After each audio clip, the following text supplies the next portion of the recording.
ചൈനയെ വിശ്വസിക്കാൻ പാടില്ല എന്ന് പലരും പലപ്പോഴും പറഞ്ഞു കേട്ടിട്ടുണ്ട്. പക്ഷെ പാകിസ്ഥാൻ ചൈനയെ വിശ്വസിച്ചു എന്നുള്ളതാണ്. അതൊന്നാമത്തെ കാര്യം. ചൈന കൊടുത്ത മിസൈലുകളൊക്കെ ആ, പിന്നെ പടക്കമായി പൊട്ടിപ്പോയി. ഡ്രോണുകളൊക്കെ കൊടുത്തത് മിസൈൽ എന്ന് പറഞ്ഞിട്ടാണ്, അല്ലെങ്കിൽ ഡ്രോൺ എന്ന് പറഞ്ഞിട്ടാണ്. പക്ഷേ പോയപ്പോൾ അത് പടക്കം പോലെ ആയിപ്പോയി എന്നുള്ളതാണ്. യഥാർത്ഥത്തിൽ പാകിസ്ഥാനെ ചതിക്കാൻ തീരുമാനിച്ചു തന്നെയാണോ ചൈന ഇതൊക്കെ ചെയ്തത്?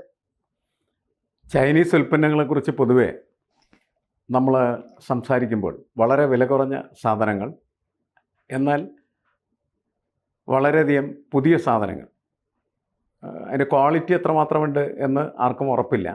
പക്ഷേ ഉയർന്ന ക്വാളിറ്റിയുള്ള ഉൽപ്പന്നങ്ങൾ ലഭിക്കുന്നത് വളരെ വില കുറഞ്ഞത് രീതിയിലാണ് എന്ന് കരുതിയാണ് മിക്കവാറും മാർക്കറ്റുകളിൽ നല്ല തോതിൽ ചൈനീസ് ഉൽപ്പന്നങ്ങൾ വിറ്റഴിക്കപ്പെടുന്നത്. ലോകത്തെ എല്ലാ മാർക്കറ്റുകളും കീഴടക്കിയ ഉൽപ്പന്നങ്ങളാണ് ചൈനീസ് ഉൽപ്പന്നങ്ങൾ. ഒരു പക്ഷേ ഇതിന് സമാനമായിട്ടുള്ള ഒരു സമീപനം ചൈനീസ് പട്ടാളവും സ്വീകരിച്ചിട്ടുണ്ടാകാം എന്നാണ് നമ്മളിപ്പോൾ മനസ്സിലാക്കുന്നത്. ചൈനീസ് പട്ടാളം പാകിസ്ഥാന് കൊടുത്ത മിസൈലുകളും ഡ്രോണുകളും വിമാനങ്ങളുമെല്ലാം വളരെ വിലക്കുറഞ്ഞ രീതിയിലുള്ള സാധനങ്ങളാകാം. അപ്പം അതിൻ്റെ ക്വാളിറ്റിയും അത്രേ ഉണ്ടാവുള്ളൂ. ചൈന ഉദ്ദേശിക്കുന്ന അത്രേ ഉണ്ടാവുള്ളൂ. ഒരു ദിവസത്തെ പൊട്ടിക്കലിനുള്ള സാധനമാണല്ലോ, അതുകൊണ്ട് അത് അങ്ങനെ ആകട്ടെ എന്ന് കരുതിയിട്ടുണ്ടാകാം. പക്ഷേ നമ്മൾ അതിന് പകരമായിട്ട് നമ്മളെന്തായാലും വളരെ കരുതലോടുകൂടിയാണ് യുദ്ധരംഗത്തേക്ക് ഇറങ്ങാൻ തീരുമാനിക്കും. കാരണം നമ്മൾ അത്രമാത്രം പണം അതിനുവേണ്ടി ചിലവഴിക്കുന്നത് പാകിസ്ഥാൻ്റെ പോലെയല്ല. അപ്പോൾ പാകിസ്ഥാൻ ചിലവഴിക്കുന്നതിനേക്കാൾ അനേക മടങ്ങ് പണം ഡിഫൻസ് മേഖലയ്ക്ക് വേണ്ടി ഇന്ത്യ മാറ്റിവെക്കുന്നുണ്ട്. അതുകൊണ്ടാണ് ഇന്ത്യയെ ലോകത്തെ 4ാം ശക്തി, സൈനിക ശക്തി എന്ന് വിശേഷിപ്പിക്കുന്നത്. അപ്പോൾ അതുകൊണ്ട് തന്നെ പാകിസ്ഥാനിൽ നിന്ന് ഒരു മിസൈൽ ആക്രമണം വന്നാൽ അതിനെ തകർക്കുന്നതിന് വേണ്ടിയിട്ട് നമ്മൾ വളരെ കൃത്യമായിട്ട് മിസൈലിനെ തകർക്കുന്ന ആൻറ്റി മിസൈൽ സംവിധാനം ഉണ്ടാക്കി വെച്ചിട്ടുണ്ട്. ചൈനീസ് മിസൈൽ വന്നപ്പോൾ നമ്മൾ നമ്മുടെ ഉപകരണം വെച്ച് തകർത്ത് കളഞ്ഞു. പാകിസ്ഥാന് ഒരു പടക്കം പൊട്ടിയ ഫീൽ മാത്രമേ ഉണ്ടായിരുന്നുള്ളൂ. ഇന്ത്യക്കാർക്കും അത്രയേ ഉള്ളൂ. ഇന്ത്യക്കാർക്കും ഒരു പ്രശ്നം ഉണ്ടായി. അപ്പോൾ നമ്മളുടെ ആളുകളും അതുപോലെ തന്നെ ട്രോളന്മാരും ഒക്കെ പറഞ്ഞ് ചൈനീസ് പടക്കം പൊട്ടിത്തീരുന്നു, ഡ്രോണുകൾ തകർന്നു പോകുന്നു, മിസൈലുകൾ തകരുന്നു, വിമാനങ്ങൾ HQ സീരീസിൽപ്പെട്ട വിമാനങ്ങളാണ് ചൈന പാകിസ്ഥാന് നൽകിയിരിക്കുന്നത്. ആ വിമാനങ്ങളിൽ വളരെ എളുപ്പം നമുക്ക് പ്രത്യാക്രമണം നടത്താനായിട്ടും തകർക്കാനായിട്ടും കഴിഞ്ഞു എന്നുള്ളതാണ്. ഇതുകൊണ്ട് പൊതുവെ ഒരു വിലയിരുത്തൽ എന്ന് പറയുന്നത് ചൈന പാകിസ്ഥാനെ പറ്റിച്ചു എന്നുള്ളതാണ്. പക്ഷെ അങ്ങനെ ആയിരിക്കില്ല. ചൈനക്ക് കിട്ടിയ പണം വളരെ കുറവായിരിക്കും. കാരണം പൈസ കൊടുക്കാനായിട്ട് പാകിസ്ഥാൻ്റെ അടുത്തില്ല. ആ കുറച്ച് പണം കൊടുക്കുമ്പോൾ അതിന് പറ്റിയ ഉൽപ്പന്നങ്ങൾ അവർ കൊടുക്കും. പക്ഷേ ആ ഉൽപ്പന്നങ്ങൾ വെച്ച് യുദ്ധത്തിന് പോകാൻ പറ്റില്ല എന്നുള്ള കാര്യം പാകിസ്ഥാൻ ഇനിയായിരിക്കും മനസ്സിലാക്കുക എന്നാണ് എനിക്ക് തോന്നുന്നത്. നല്ല പണം കൊടുത്ത് നല്ല ക്വാളിറ്റിയുള്ള ഉൽപ്പന്നം, അത് ചൈനീസ് ഉൽപ്പന്നങ്ങളും ചിലപ്പോൾ നല്ല ക്വാളിറ്റിയുള്ള ഉണ്ടാകും. കാരണം എന്ന് വെച്ചാൽ ചൈനയെ നമുക്കൊരിക്കലും അക്കാര്യത്തിൽ എഴുതിത്തള്ളാനായിട്ട് പറ്റുന്ന ഒരു രാഷ്ട്രമല്ല.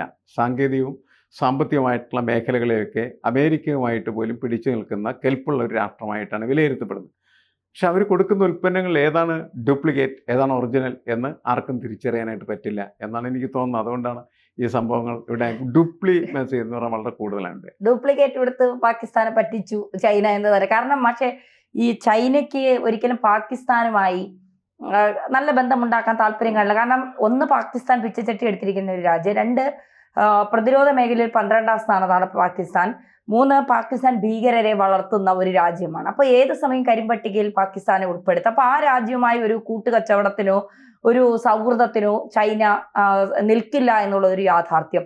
അപ്പോൾ ശശി തരൂർ ഇപ്പോൾ കഴിഞ്ഞ ദിവസം പറഞ്ഞത് ഒരിക്കലും ചൈന പാകിസ്ഥാനെ സഹായിക്കാൻ മുതിരില്ല. കാരണം ഇന്ത്യയുമായി ഊഷ്മളമായ ബന്ധം കെട്ടിപ്പടുക്കാനുള്ള ഒരു തയ്യാറെടുപ്പിലാണ് ചൈന എന്ന് പറയുന്നത്. അങ്ങനെ നിൽക്കുന്ന ചൈന, ഈ വളർന്നുകൊണ്ടിരിക്കുന്ന ഇന്ത്യയുമായി അടുപ്പം കാണിക്കാൻ ഉത്സാഹിക്കുന്ന ചൈന ഒരിക്കലും പാകിസ്ഥാനെ സഹായിക്കാൻ മുന്നിട്ടിറങ്ങില്ല. ഇനി അഥവാ സഹായിക്കണമെന്ന് പറഞ്ഞു വന്നാൽ പോലും ചൈനയ്ക്ക് എങ്ങനെ ആണ് അതിനെ തിരിച്ചുവിടാൻ എന്നുള്ള രീതി ചൈനയ്ക്ക് കൃത്യമായിട്ട് അറിയാമെന്നുള്ളത്. ഇതെന്തുകൊണ്ടാണ് പാകിസ്ഥാൻ മനസ്സിലാക്കാത്തത്?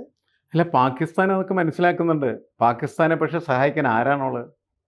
ലോകത്തൊരു രാഷ്ട്രവും പാകിസ്ഥാനെ സഹായിക്കാനായിട്ട് തയ്യാറാവുന്ന അവസ്ഥയിലല്ല പാകിസ്ഥാൻ. കാരണം പാകിസ്ഥാൻ വട്ടപൂജ്യമാണ്. അതാണ് പ്രധാനപ്പെട്ട കാരണം. പാകിസ്ഥാനിൽ പണം ഉണ്ടായിരുന്നെങ്കിൽ സഹായിച്ചാനെ. പാകിസ്ഥാൻ തന്നെ ഇപ്പോൾ സൂചിപ്പിച്ചാൽ പിച്ചച്ചട്ടിയുമായി നടക്കുന്ന ഒരു രാജ്യമാണ്. അമേരിക്കയുമായിട്ടാണ് അവർക്ക് കൂടുതൽ ബന്ധമുണ്ടായിരുന്നത്. അതുകൊണ്ടാണ് യുദ്ധം തുടങ്ങുന്നതിന് മുമ്പ് ട്രംപ് പ്രഖ്യാപിച്ചു പാകിസ്ഥാനും ഇന്ത്യയും ഞങ്ങളുടെ ഫ്രണ്ട്സാണ് എന്ന് പറഞ്ഞു. ഇദ്ദേഹത്തിന് നാട്ടുകാരിൽ മുഴുവനും ഫ്രണ്ട്സാണ്. അങ്ങനെ പാകിസ്ഥാൻ ഫ്രണ്ടാണ്, ഇന്ത്യ ഫ്രണ്ടാണ് എന്നൊക്കെ പറഞ്ഞതല്ലാണ്ട് ഒരു പൈസയുടെ ഒരായുധം അയാൾ പാകിസ്ഥാന് കൊടുക്കുമെന്ന് എനിക്ക് തോന്നുന്നില്ല. അപ്പോൾ ആരും അങ്ങനെ കൊടുക്കാൻ തയ്യാറില്ല. ടർക്കി പോലും പറയുന്നത് ഞങ്ങളൊന്നും കൊടുത്തിട്ടില്ല എന്നാണ് പറയുന്നത്. ആരും പാകിസ്ഥാൻ്റെ സുഹൃത്തായിട്ട് രംഗത്ത് വരാൻ തയ്യാറില്ല എന്നുള്ളതാണ്. കാരണം അങ്ങനെ പാകിസ്ഥാൻ്റെ സുഹൃത്തെന്ന് മാർക്ക് ചെയ്യപ്പെടുന്നത് നല്ലതല്ല എന്നിവരെല്ലാം കരുതുകയാണ് ചെയ്യുന്നത്. അത്ര മോശമാണ് പാകിസ്ഥാൻ്റെ അവസ്ഥ എന്ന് പറയാം.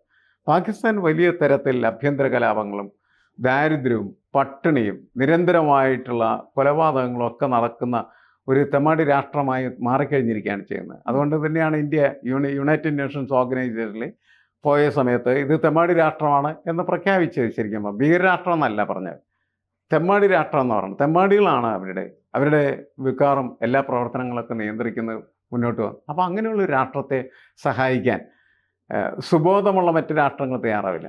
ചൈന ഒരിക്കലും അവരെ ആ രീതിയിൽ സഹായിക്കില്ല. പക്ഷേ ചൈന എന്തെങ്കിലുമൊക്കെ കൊടുക്കും. ആ കൊടുക്കുന്ന സാധനം നമ്മൾ ഈ പറഞ്ഞ ഒരു ഈർക്കിൽ പടക്കം പോലെയൊക്കെ ഇരിക്കും. അതുകൊണ്ടാണ് അതങ്ങനെ താർച്ചയിൽ വരുന്നത്. എന്താണ് അതിൻ്റെ ഡീറ്റെയിൽസ് ഒന്ന് പറഞ്ഞു നോക്കിയേ. ഏറ്റവും പ്രധാനപ്പെട്ടതായിട്ട് ഇപ്പോൾ പുറത്തു വരുന്നത് ചൈന ഈ പാകിസ്ഥാനുമായി ബന്ധപ്പെട്ട് ചൈന ഒരിക്കലും ചൈനയ്ക്ക് പാകിസ്ഥാനെ രക്ഷിക്കാൻ കഴിയില്ല എന്നുള്ളതാണ്. അങ്ങനെ ഒരു മുറവിളി കേൾക്കുന്നുണ്ട് എന്നതിനപ്പുറം ചൈനയ്ക്ക് പോലും പാകിസ്ഥാനെ രക്ഷിക്കാൻ കഴിയില്ല എന്നുള്ളതാണ്.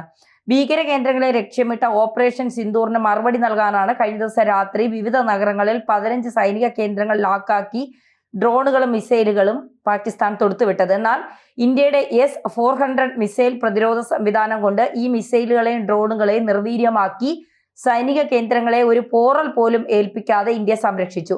സമഗ്രമായ ഒരു വ്യോമ പ്രതിരോധ സംവിധാനത്തിന് പിടിച്ച പണിയാണിത്. മിസൈലുകളെയും ഡ്രോണുകളെയും വിദൂരത്ത് നിന്ന് തിരിച്ചറിയുകയും തേടിപ്പിടിക്കുകയും തടയുകയും നശിപ്പിക്കുകയും എല്ലാ വ്യോമ പ്രതിരോധ സംവിധാനത്തിന്റെ പണിയാണ്. റഡാറുകൾ, കമാൻഡ് സെന്ററുകൾ, മിസൈൽ സംവിധാനം, അങ്ങനെ ഒരു കൂട്ടായ്മയാണ് വ്യോമ പ്രതിരോധ സംവിധാനം എന്ന് പറയാം. ഇക്കൂട്ടത്തിൽ ഏറ്റവും പ്രശസ്തം ഇന്ത്യക്ക് സുദർശന ചക്രം എന്നറിയപ്പെടുന്ന S-400 മിസൈൽ പ്രതിരോധ സംവിധാനമാണ്. പാകിസ്ഥാൻ ഉപയോഗിക്കുന്ന വ്യോമ പ്രതിരോധ സംവിധാനം ചൈനയുടെ HQ വ്യോമ പ്രതിരോധ സംവിധാനത്തിന്റെ വകഭേദമാണ്. പാകിസ്ഥാന്റെ ആവശ്യങ്ങൾക്കായി മാറ്റിയെടുത്ത വകഭേദമാണ് HQ-9P എന്നറിയപ്പെടുന്ന ഈ മിസൈൽ എന്ന് പറയുന്നത്. പാകിസ്ഥാൻ 2019 ബലാക്കോട്ടിൽ നടന്ന വ്യോമാക്രമണം പ്രതിരോധ സംവിധാനത്തിലൂടെ ദുർബലതകൾ വെളിപ്പെടുത്തുന്നതിനെ തുടർന്നാണ് ചൈനയുടെ നൂതന സംവിധാനങ്ങൾ ഉപയോഗിക്കാൻ തീരുമാനിച്ചത്. 2004 പാകിസ്ഥാൻ ഡേ പരേഡിലാണ് ദീർഘദൂര ഭൂതല വ്യോമ മിസൈൽ സംവിധാനം ആദ്യമായി പൊതുജന മധ്യേ പ്രദർശിപ്പിച്ചത്.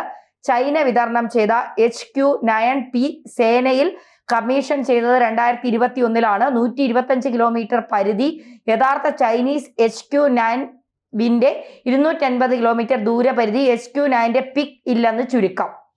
നിലവിൽ Pakistan HQ-9P, HQ-9BE, FD-2000, HQ-16FE എന്നിങ്ങനെ പുതിയ വകഭേദങ്ങളും പഴയതുമായിട്ടുള്ള LY-18, FM-19 ശേഖരത്തിലുള്ളത്. വിമാനങ്ങൾ, ക്രൂസ് മിസൈലുകൾ, 100 കിലോമീറ്ററിലേറെ ദൂരത്ത് നിന്ന് വരാവുന്ന മറ്റ് ആയുധങ്ങൾ എന്നിവയെ ഒറ്റ ഷോട്ടിൽ തകർക്കാൻ ശേഷിയുള്ളവയാണ് HQ-9P എന്നാണ് അവകാശവാദം. ഈ ചൈനയുടെ HQ-9P എന്ന മിസൈല് ഇവര് വകഭേദം ചെയ്തെടുത്ത് ഇങ്ങനെ ആക്കിയതാണ്, പാകിസ്ഥാനിയാക്കി മാറ്റി എന്ന് മാത്രം. പക്ഷെ ആ സമയത്ത് എനിക്ക് തോന്നുന്നത് ചിലപ്പോൾ ചൈനയുടെ തന്നെ ക്വാളിറ്റി നഷ്ടപ്പെട്ടു പോയിട്ടുണ്ടായിരിക്കും. കാരണം ഇവരെ ട്രാൻസ്ഫോം ചെയ്ത് പാകിസ്ഥാനി ആക്കിയ സമയത്തും അതിന് തയ്യാറുകൾ ഉണ്ടായിരിക്കാം. അത് പരീക്ഷിക്കപ്പെടുന്ന ചിലപ്പോൾ ഇപ്പോൾ മാത്രമായിരിക്കാം. അതെ, അതാണ് പ്രശ്നം. നേരത്തെ അതിൻ്റെ ശേഷി കൃത്യമായിട്ടുള്ള രീതിയിൽ പരീക്ഷിച്ച് നോക്കിയിട്ടുണ്ടാവില്ല. യുദ്ധരംഗത്തുണ്ടെന്ന് പരീക്ഷിച്ച് നോക്കുന്നു, അത് പടക്കം പോലെ പൊട്ടിപ്പോകും. വിട്ടത് പടക്കം മിസൈൽ ആണെങ്കിലും പൊട്ടിയത് പടക്കമായിട്ടാണ്.